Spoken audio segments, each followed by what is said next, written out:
जय हिंद साथियों, आप सभी को मेरा प्यार भरा नमस्कार। मैं मुकेश यादव, मैप टारगेट से। और आज हम लोग पढ़ेंगे कक्षा 10 की मैप एक्सरसाइज 5.1। यदि हम बात करें तो पिछली क्लास में हमने इसका इंट्रोडक्शन बहुत अच्छे तरीके से कवर किया है। जो बच्चे इंट्रोडक्शन नहीं देखे हैं उनके लिए सजेशन यही है कि इंट्रोडक्शन देखकर इस एक्सरसाइज को पढ़ेंगे तो ये एक्सरसाइज समझ में आने वाली है, अन्यथा ये एक्सरसाइज समझ में नहीं आएगी। क्योंकि समांतर श्रेणी से संबंधित जितना भी इंट्रोडक्शन था, जो बातें थी, उसको हमने कल की क्लास में बहुत डीप में एक्सप्लेन किया है। तो जा करके पिछला वीडियो अवश्य ही देखें, नहीं तो ये एक्सरसाइज पे बाउंस करने वाली है, याद रखिएगा। चलिए समझिएगा, देखते हैं। करार ये बच्चे पहला प्रश्न पढ़ते हैं। निम्नलिखित स्थितियों में से किन स्थितियों में संबंध संख्याओं की सूची एपी है और क्यों?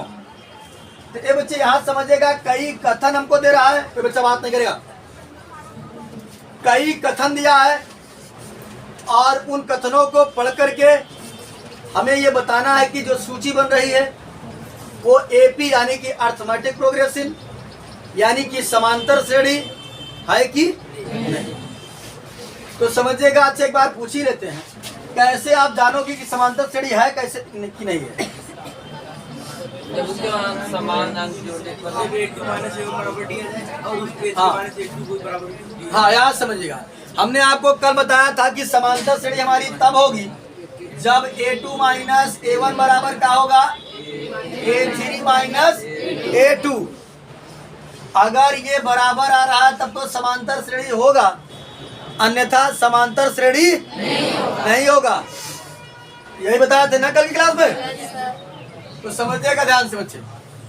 चले पहला क्वेश्चन देखते हैं। कह रहा है प्रत्येक किलोमीटर के बाद टैक्सी का किराया, जबकि प्रथम किलोमीटर के लिए किराया 15 रुपए और प्रत्येक अतिरिक्त किलोमीटर के लिए किराया 8 रुपए है।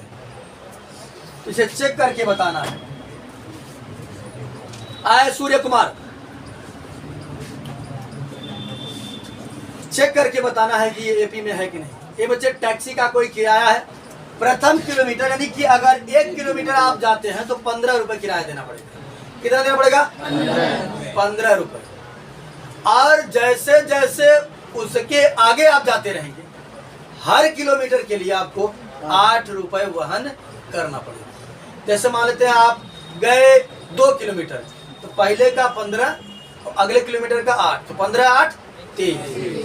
मान लेते हैं आप 3 किलोमीटर गए, तो पहले किलोमीटर का 15 रुपए, फिर अगले का 8, फिर और अगले का 8, 8 8 16 और ये 15 21। तो कह रहा कि प्रथम किलोमीटर का जो किराया है वो 15 रुपए है और आगे का जो है जगतपाल वो 8 रुपए है। कितना है? 8। तो समझिएगा बच्चे ध्यान से। हम बनाते हैं एक सूची, पहले लिख लेते हैं। प्रथम किलोमीटर का किराया, प्रथम किलोमीटर का किराया, ये बच्चे प्रथम किलोमीटर का किराया 15 रुपए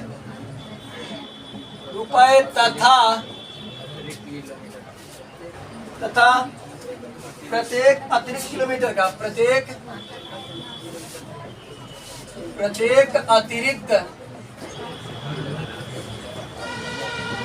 अतिरिक्त किलोमीटर का किराया, किलोमीटर का किराया कितना दे रहा बच्चे हमको?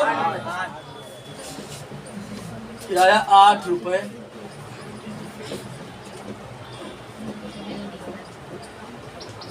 ये तो हमको दिया है कि भैया पहले किलोमीटर का 8 रुपए, जैसे जैसे आगे जाएंगे 15 रुपए बचता। यहाँ समझिएगा, हम बनाएंगे संख्याओं की एक सूची बनेगा हमारा। पहले बनाएंगे संख्याओं की सूची और उसको चेक करेंगे। फिर देखा, जब पहले किलोमीटर के बाद तब 15 रुपया दिए, कितना दिए? 15।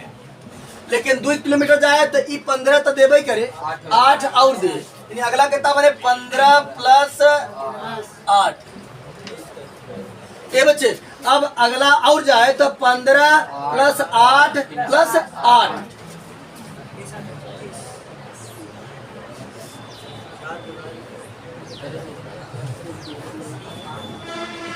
ये बच्चे मान लेते 4 किलोमीटर जाए तो पहले के दे 8, फिर तो पहले के दे 15, फिर दे 8 8 8, ये हो जाएगा 15 प्लस 8 प्लस 8 प्लस 8, यानी पहले किलोमीटर का, ये दूसरे का, तीसरे का, और ये यहाँ समझिए। इसको सॉल्व कर लेते हैं हम थोड़ा सा। तो संख्याओं की जो हमारी सूची बनेगी बच्चे, डैश डैश का मतलब ये सेम चीज जो ऊपर लिखा गया है वही चीज नीचे, और आप लोग डैश डैश मत करिएगा, नहीं तो फिर एग्जामिनर भी आपको डैश डैश कर देगा, तो फिर वही लेकर घूमिएगा। हो जाएगा 15 15 8 23, फिर कितना हो जाएगा 31, फिर कितना हो जाएगा कितना 39। इसी प्रकार से ये बच्चे ये चलता रहेगा, हमें इसका पता नहीं है कि ये कहाँ तक जा रहा है, पता है क्या? चलो इसी से रिलेटेड क्वेश्चन पूछ लेते हैं। ये परमित है कि अपरमित है? क्यों? क्योंकि इसका अंतिम पद हमको नहीं पता है, ये बताए थे ना। तो चलिए अभी हमने ये नहीं चेक किया है कि ये एपी में है कि नहीं। एपी में चेक करने का तरीका है, एपी मतलब अर्थमेटिक प्रोग्रेसिव, मतलब हिंदी में समांतर श्रेणी। तो चेक करेंगे A2 माइनस A1, और फिर चेक करेंगे A3 माइनस A2। ये बच्चे समझिएगा जो नहीं पढ़ पाए, ये A1 A2 A3 A4, और ये A हमारा है क्या? पद है, पहला पद, दूसरा पद, तीसरा पद और चौथा पद। चल ये बच्चे हम चेक करेंगे इसको। A2 की बात कर, A2 माइनस A1 निकालेंगे। A2 कितना है 23, और A1 कितना है 15, 23 माइनस 15 कितना हो गया? चलिए A2 माइनस A1 हमारा कितना होगा बच्चे? 8 निकालेंगे हम। A3 माइनस A2, A3 कितना है 31, और A2 कितना है 23। A3 माइनस A2 कितना आया? 8। ये बच्चे देखो अभी हमने यही ना बताया था कि यदि A2 माइनस A1 जो है वो A3 माइनस A2 के बराबर हो जाए तो दी गई सीरीज जो होगी वो अर्थमेटिक प्रोग्रेसिव होगी, यानी समांतर श्रेणी होगी। हमने देखा कि A2 माइनस A1 बराबर है A3 माइनस A2 के। आता है दी गई सूची एपी है, एपी है मतलब समांतर श्रेणी है, शॉर्ट फॉर्म में हम लोग एपी लिखते हैं। बात करना वही सबको। दूसरा प्रश्न समझिएगा, दूसरा प्रश्न काफी कंफ्यूजिंग है, अगर थोड़ा सा भी ध्यान इधर उधर हुआ तो वो बाउंस करके याद रखिएगा, इसलिए एकदम भी सीरियस होकर समझिएगा। दूसरा वाला प्रश्न, यानी पहले का ये पहला था, पहले का दूसरा। देखो बच्चे ध्यान से समझो, पहले का दूसरा बहुत अच्छे तरीके से भी सीरियस होकर समझिएगा, और ध्यान से निगाहें व्हाइट बोर्ड पर होनी चाहिए। दूसरा क्वेश्चन ध्यान से समझने बता दे रहे हैं, कंफ्यूजिंग बहुत ज्यादा है। ठीक, देखो अभी कंफ्यूज हो गए। करा किसी बेलन, बेलन आप जानते हैं क्या? अरे वो रोटी जो बनता है वो बेलन नहीं, यहाँ समझिए सिलेंडर जिसे अंग्रेजी होती है वो। तो अगर कोई चीज, हालांकि जब मैं चैप्टर 12 और पढ़ाऊंगा तो बताऊंगा कि सिलेंडर ये क्या होता है, सिलेंडर यानी बेलन, शंख कैसे होता है, कैसे निर्माण होता है। अगर कोई वृत्ताकार वस्तु है, किस आकार की है? अगर कोई वृत्ताकार वस्तु है, उस वृत्ताकार वस्तु में यदि हम ऊंचाई दे दे, क्या दे दे? तो वो बेलन का आकार लेती है। ये देखो पहले बॉटल जो था वो वृत्ताकार था, इसमें क्या दिया है? यदि किसी वृत्ताकार वस्तु में ऊंचाई देते हैं तो किसका निर्माण होता है? ये पाइप किस आकार का है? बेलन के आकार का। इसका सिरा देखिए वृत्ताकार है ना, ऊंचाई दिए तो क्या बन गया? ये मार्कर किस आकार का है? बेलन के आकार का है। ठीक, तो कोई वृत्ताकार वस्तु हो, उस वृत्ताकार वस्तु में यदि हम ऊंचाई दे दे तो किसका निर्माण होता है? तो चलिए करा किसी बेलन यानी कि सिलेंडर में उपस्थित हवा की मात्रा, हवा मतलब गैस होते ना, एचपी गैस और इंडियन गैस होता है ना, किसी बेलन में उपस्थित हवा की मात्रा जबकि वायु निकालने वाला पंप प्रत्येक बार बेलन की शेष हवा का 1/4 भाग बाहर निकालता। थोड़ा ध्यान से समझिएगा, समझा देखो। ये मान लेते हैं सिलेंडर है, इसमें हवा भरी है, ठीक, और हमने कोई लगाया पंप। अब हम सोच रहे हैं कि इसमें से कुछ हवा इसमें भरा जाए, तो क्या काम करेंगे, जब पंप लगाएंगे, इसे पंप रहेगा तो ऐसे दाबते हैं, तो दाबते तो हवा निकलने लगता है, इसे भरा है समझिए। लेकिन कर रहा है कि प्रत्येक बार एक बार दाबत है तो जितना में हवा बा ओकर 1/4 भाग निकल जाता, 1/4 भाग बाहर निकल जाता। हमें नहीं इसमें डालने पहले अरे भैया जब अबू तो निकले ना तब चाहिए में भरा, तब बाहर कर। तो सर इसमें बिना डाले पहले निकल गया एमे सर, इससे एमे गैस बा, एमे गैस बाटे चला ऐसे, मतलब कि जो बटन वगैरह होए पंप होता है, पंप दाबा, अब गैस निकला था, अब चाहे तू एक वैसे फालतू वेस्ट हो जाए, चाहे दूसरे सिलेंडर में भर दे, चाहे कोनो हर चीज में भर दे, वो तो तुम्हारे पर डिपेंड है ना। कि कितना बार हमसे चला मैंने से कह रही भैया तू ये करा वो कर, वो बता दिया बस बात।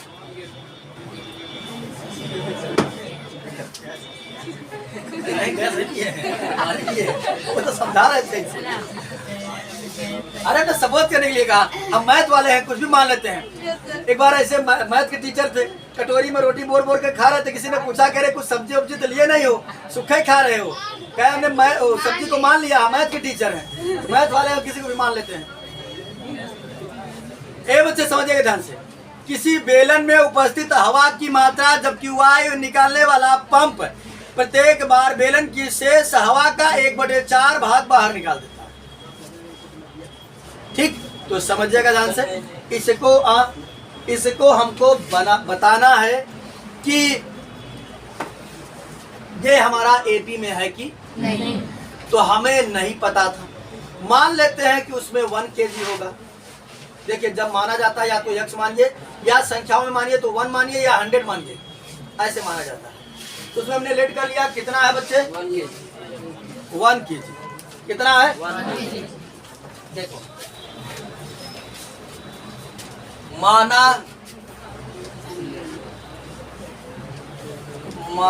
बेलन में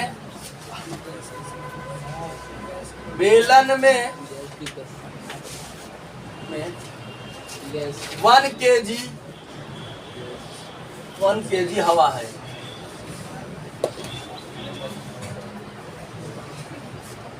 ये हमने मान लिया,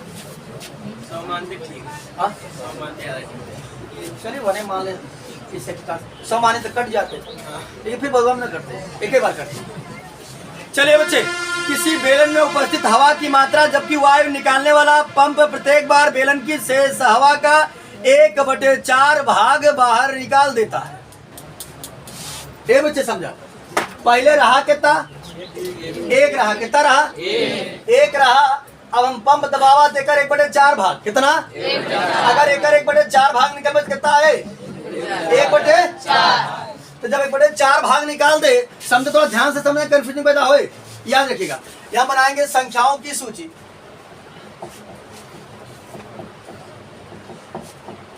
संख्याओं की सूची। पहले कितना था 1, कितना था 1 था, है ना। अब यहाँ समझिए, इस बार पंप उसने दबाया और कितना निकल गया 1/4। अब समझा ध्यान से, मान ला इनमें गैस रहा, ध्यान से समझा, थोड़ा ध्यान से, गैस रहा, पंप हम दबावा तो 1/4 निकल गया। तो जब 1/4 निकल गया तो बताओ इनमें गैस कम हुए कि ज्यादा? अच्छा कितना कम हुए? जितना निकला वो तो नहीं कम हुए, तो बचे कितना? जितना निकल गया वो के छोड़ के।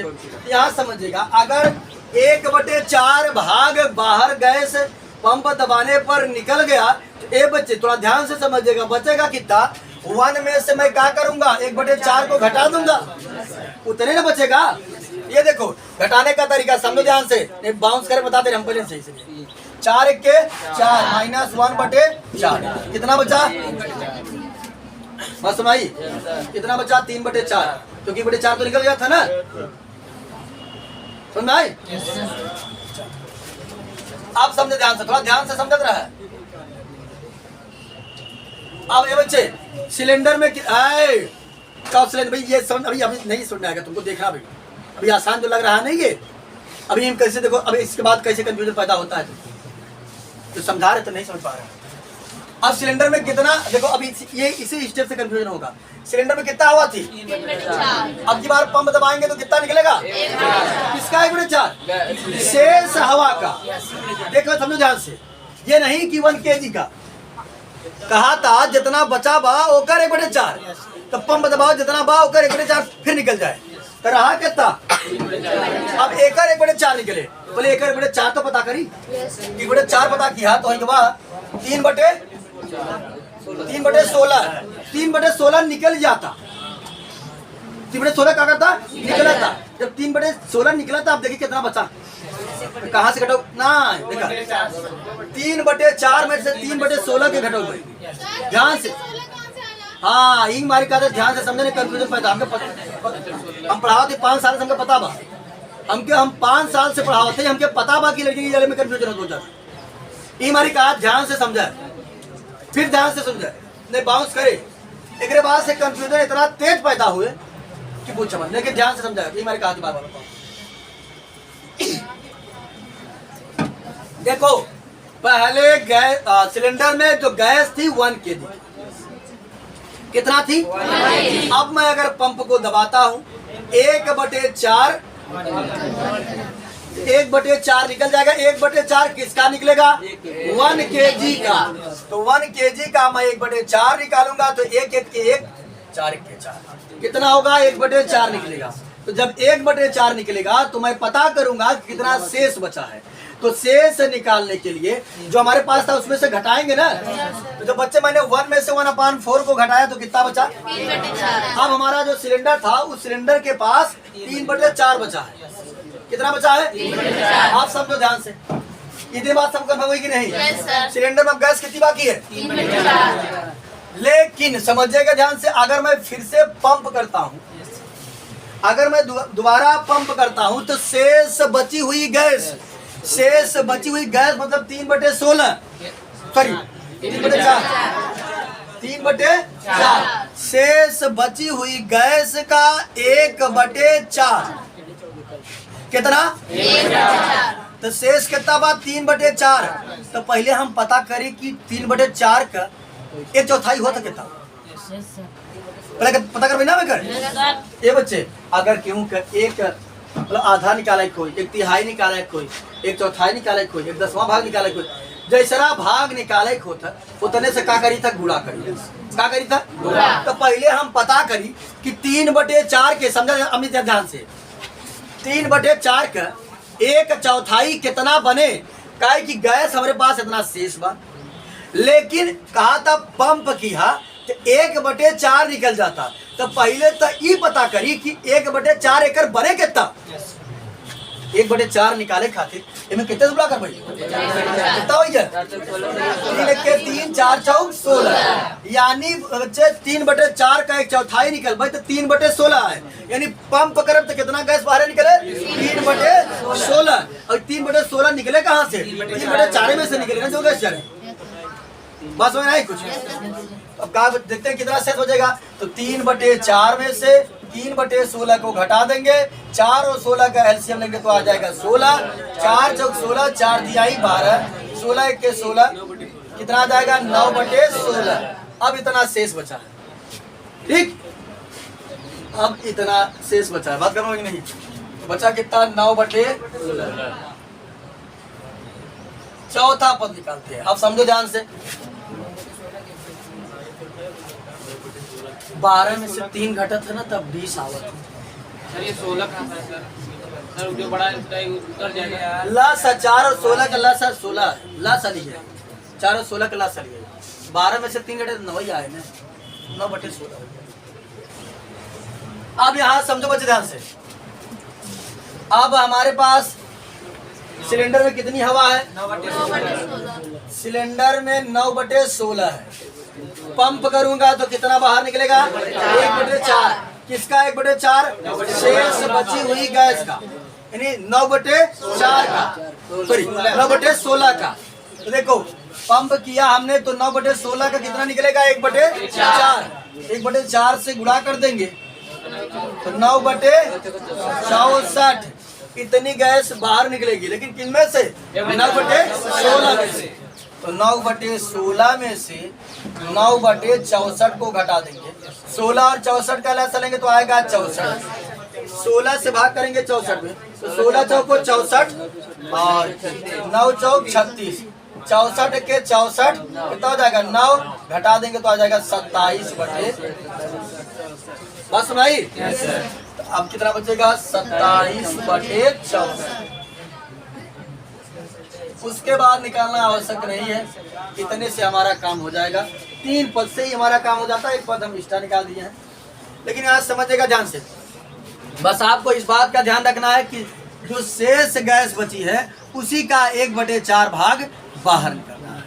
तो जो शेष बची उसका पहले हम 1/4 भाग निकालेंगे, फिर शेष बची गैस में से क्या करेंगे? घटाएंगे तो हमारा आता चला जाएगा। ठीक, तो चलिए अब इसको हम लोग चेक करते हैं कि ये एपी में है कि नहीं। ये बच्चे समझिएगा ध्यान से, निकालेंगे A2 माइनस A1। 3/4 में से 1 घटा देंगे बच्चे, इसके बटे माना जाता है 1। 4 और 1 कलर से कितना आएगा? 4। 4 1 के 4, 3 1 के 3। 1 से भाग करें कई बार जाएगा 4 बार और 4 1 के 4। ये बच्चे 4 में से 3 कट गया, आ गया -1/4। अब निकालेंगे A3 माइनस A2। A3 की बात करें अगर हम तो है 9/16। A2 कितना है? 3/4। 16 और 4 का बच्चे यदि लसा लेंगे तो आ जाएगा 16। 16 1 के 16। ठीक है, हो जाएगा 9। 4 से भाग करेंगे 4 चौक 16 और क्या बार का 3 चौक 12। तो घटा देंगे कितना आ जाएगा? -3/16। क्या बच्चे ये A2 minus A1 A3 minus A2 के बराबर आया? ये हमारा एपी में नहीं है। क्या लिखेंगे? A2 minus A1 not equal to A3 minus A2। अतः एपी में नहीं।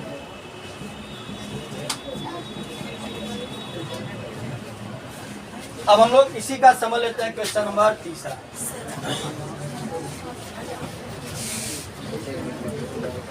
देखते हैं तीसरा क्या है। ये बच्चे समझिएगा थोड़ा ध्यान से, इसी का तीसरा नंबर प्रश्न समझने की कोशिश करते हैं। बात ना करें हम लोग, बेहतर होगा। चलिए इसी के तीसरे नंबर प्रश्न की यदि हम बच्चे बात करें,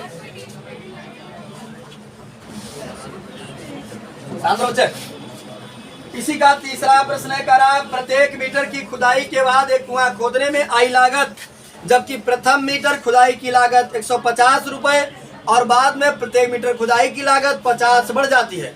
तो ये सेम टू सेम पहले वाले के जैसा है, इसमें कोई कंफ्यूजन नहीं है। याद समझिएगा, पहले मीटर की खुदाई कितना दे रहा है?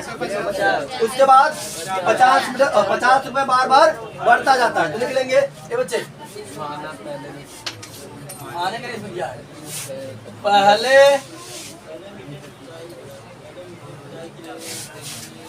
पहले मीटर के खुदाई की लागत 150 तथा प्रत्येक अगले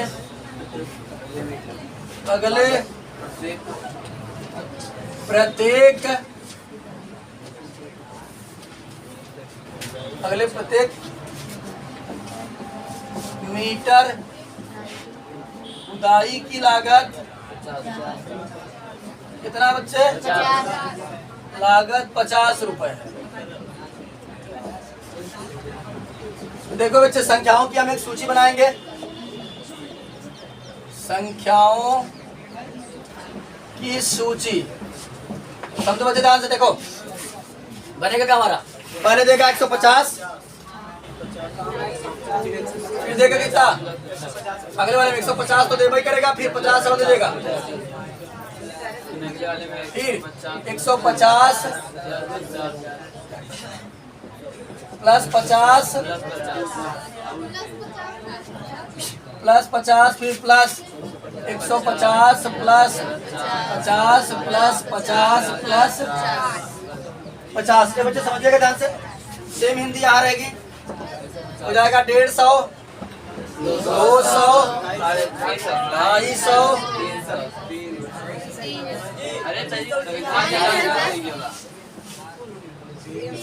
300। चलिए अब हम क्या काम करते हैं, चेक करते हैं एपी में है कि नहीं है। क्या निकालेंगे? A2 माइनस A1 बराबर, A2 हमारा कितना है 200 माइनस 150 घटा दिया तो आ गया 50। निकालेंगे A3 माइनस A2, A3 है 250 माइनस 200 बराबर आ गया 50। आए बच्चे? यह हमारा देखा कि A2 माइनस A1 बराबर A3 माइनस A2 है, अतः AP में हो गया। इसमें बताया था AP में है कि नहीं, आसानी बताइए, बेहद सरल था। हाँ डॉट डॉट लगा दीजिए, ठीक। चले अगला क्वेश्चन समझते हैं, क्वेश्चन नंबर इसी का 4।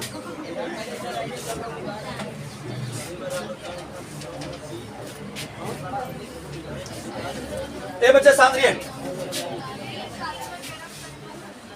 निगाहें सबकी व्हाइट बोर्ड पर होनी चाहिए, बता दे रहे हैं।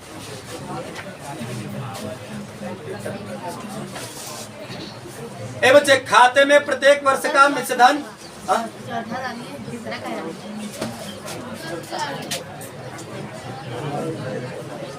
पहले का चौथा, निगाहें सबकी व्हाइट बोर्ड पर होनी चाहिए, भगा देंगे तुरंत, भगाए बात बता दे रहे हैं। कोई अगर हमको दिखाई दे तो बात करते हुए यार लिख चुके हो, बता दे रहे हैं। खाते में प्रत्येक वर्ष का मिश्र धन जबकि 1000 की राशि 8% वार्षिक की दर से चक्रवृद्धि ब्याज पर जमा की जाती है। 10,000 है, 10,000। ये बच्चे समझिएगा ध्यान से, साधारण ब्याज और चक्रवृद्धि ब्याज होता क्या है।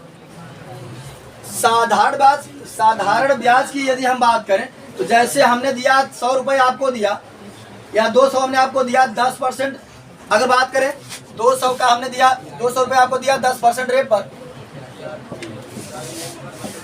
तो 0 0 0 0 कट जाएगा, 20 रुपए हर साल लेंगे आपको, होता है PRT पर 100, मूलधन गुणित दर गुणित समय बटे 100, हाँ 20 रुपए। तो हर साल हम आपसे कितना लेंगे? 20 रुपए। ये होता है साधारण ब्याज। क्या होता है? साधारण ब्याज। लेकिन समझिएगा ध्यान से, जो चक्रवृद्धि ब्याज होता है वो ब्याज पर ब्याज लगता है। समझिएगा ध्यान से कैसे लगता है। अगर मैंने आपको चक्रवृद्धि ब्याज पर दे दिया तो एक साल अगर हम आए दलित रो, इधर समझा किया करो कम से कम, फिर हमको ये याद आ जाता, उसे आती हमको जैसे दाल चावल नहीं खा के आते हो, दिमाग नहीं काम करता दलित रो। याद समझ बच्चे ध्यान से, चक्रवृद्धि ब्याज क्या होता है? चक्रवृद्धि ब्याज होता है कि जैसे हमने आपको 200 रुपए तो दिया था, ठीक, अब पहले वर्ष हमको ब्याज कितना मिला? 20 रुपए। कितना मिला? 20 रुपए। अब हम कहा भाई कि भैया चला, जैसे मान ला कि अगले साल दिए रहे, यहाँ साल हमारा पूरा हो गया 20 रुपया पावा, तो अब तो अके ना कहा भाई कि हम तो अके 100 रुपया दिए हैं, अब कहा भाई कि 120 रुपया दिए हैं, और ब्याज कितने पर लगाओ भाई? 120 पर। अच्छा 200 दे रखा तो 220 पर, कितने पर लगाओ भाई? 220 पर। अब कहते भी हमारा मूलधन बच चुका, यानी समझिएगा जो चक्रवृद्धि ब्याज होता है वो ब्याज पर भी ब्याज लगता है, यानी जो ब्याज पाई था वो केकर काम करे चला जाता है? मूलधन के काम करे चला जाता है।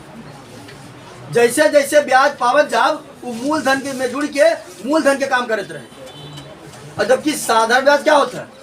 जो तू पैसा दिया है वही भरे उतने पे ब्याज लगे, लेकिन चक्रवृद्धि ब्याज जौन पैसा पाऊगा ब्याज में वो बन जाए मूलधन और वहीं पर ब्याज लगेगा, ठीक।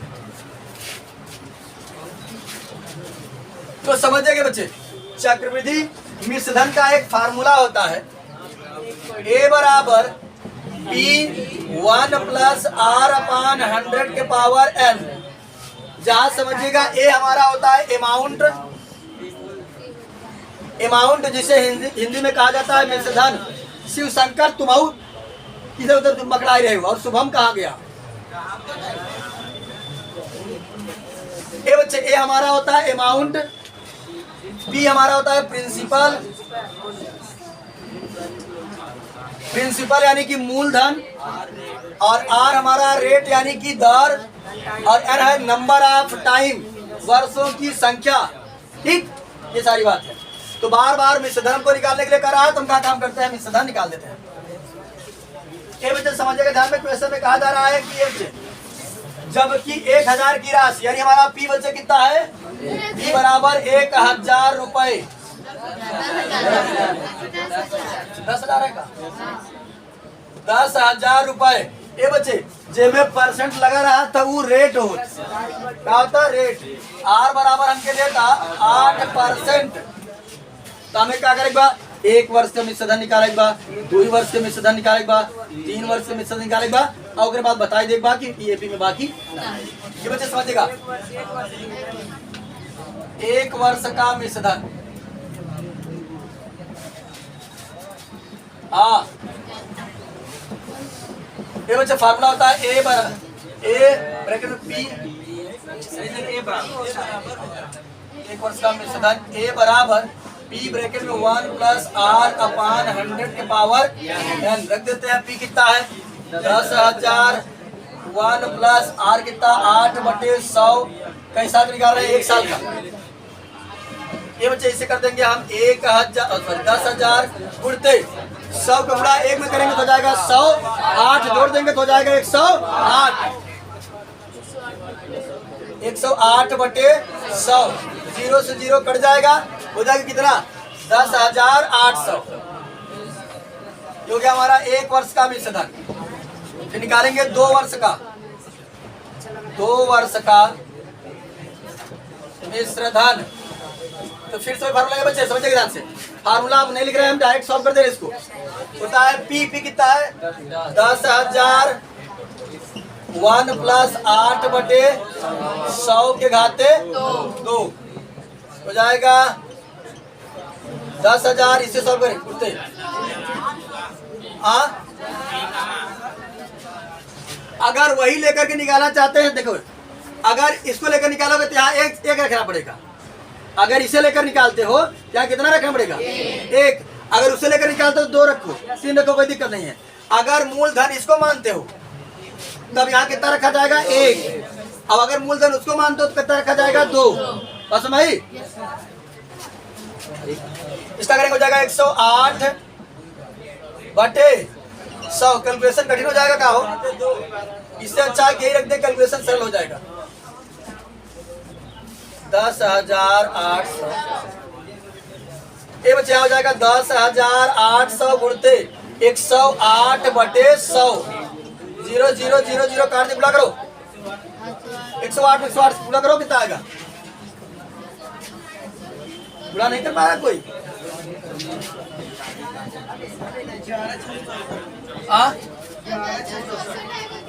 11,664।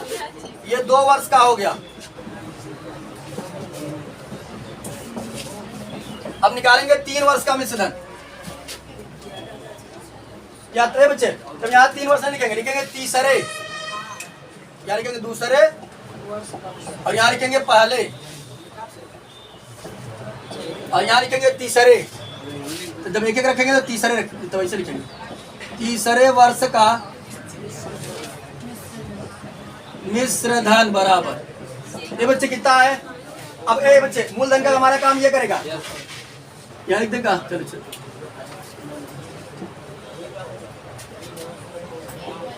तीसरे वर्ष का मिश्रधन।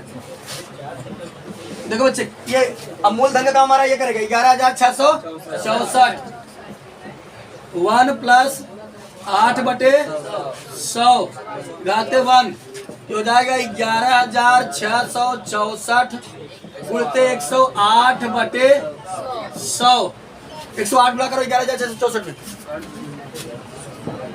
11,664 गुणते 108 हो जाएगा 8 चौक 32 और 8 छंग 48 3 51 8 छंग 48 5 53 8 के 8 5 13 8 के 8 1 9 उसके बाद 0 0 0 0 उसके बाद चलेगा 4 6 6 1 1 हो जाएगा 2 1 4 3 7 6 3 9 9 6 15 1 1 2 1 आएगा हमारा तुलना करके 12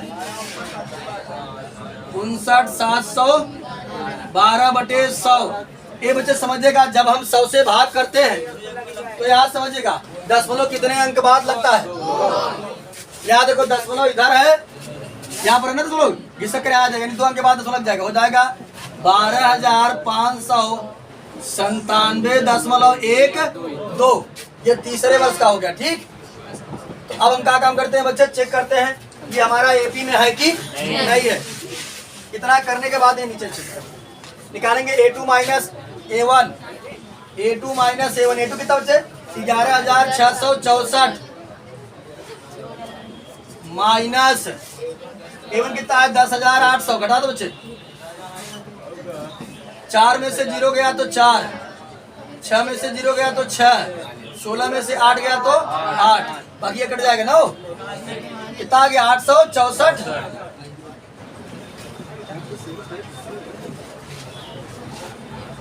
फिर निकालेंगे A3 माइनस A2, A3 है 12,597.12 माइनस 12,597 माइनस 12 माइनस कितना हो जाएगा 11,664। कितना है इसको घटाओ, 7 में से 4 गया तो 3, 9 में से 6 गया 3, 15 में से 6 गया तो 9, एक कट जाएगा 933.12 घटा लेना पड़ा।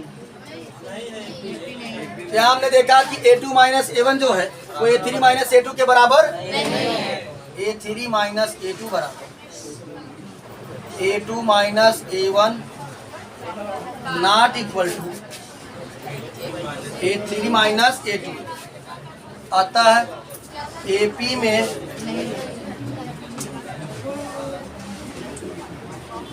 नहीं। कुल मिलाकर के क्वेश्चन हमारा सॉल्व होता है। और इस क्लास में हमने एक्सरसाइज 5.1 का क्वेश्चन नंबर पहले का 4 क्वेश्चन दिया गया था, चारों को हमने कंप्लीट कर लिया।